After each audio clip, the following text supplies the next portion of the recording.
the UK Foreign Secretary Dominic Raab actually mentioned about this reform is actually a breach of the Joint Declaration. What's your views on that? It's not the first time that the Foreign Secretary alleged breach of the Joint Declaration. Also, it's not the first time that it didn't offer any substance as to where and how the Joint Declaration was breached by the Chinese government. And it's actually a surprise to me that quality papers such as the Financial Times, which carried a rather prominent report on this allegation, did not actually follow up with the Foreign Secretary as to where and how the Joint Declaration was breached. I think our audience should take the trouble of looking up the Joint Declaration. The Joint Declaration in the main text only refers to the election of the Chief Executive. And it goes something like this. The Chief Executive shall be appointed by the Central People's Government on the basis of elections or consultations held locally. So it's either elections or consultations. And if the British side somehow believes that the election of the Chief Executive by electoral college election is a breach of Joint Declaration, how about consultation?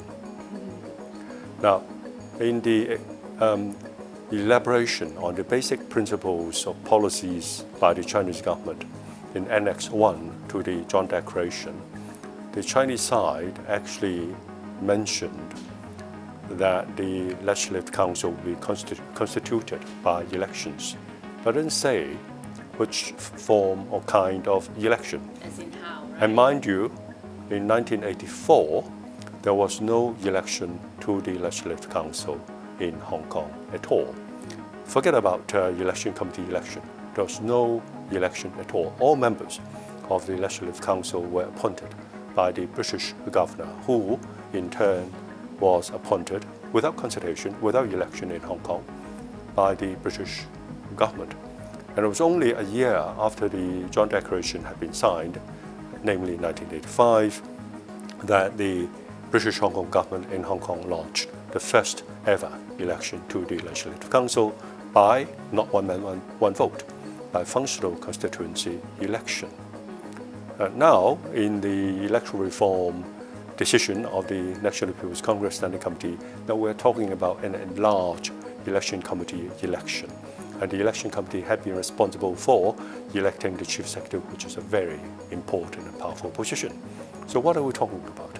So please, Foreign Secretary, tell us. Freedom has been quite frequently used by them to attack the Chinese government and the Hong Kong administration. What's your views on that? These are just empty labels. Well, to whom are we comparing?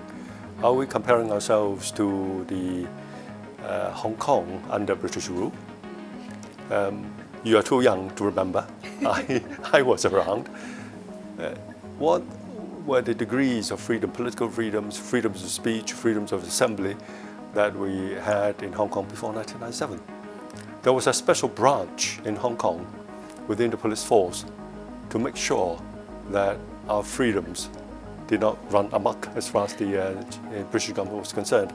There was a place in the western part of Hong Kong Island, which is now, funnily enough, the campus of the Chicago Booth Business School, that's known to locals as the White Building, Ba-Hok, that was used as a detention center to detain political prisoners, mainland Chinese, Taiwanese, Russians, without trial. The person wouldn't even have access to the judiciary in Hong Kong. So what freedoms are we talking about?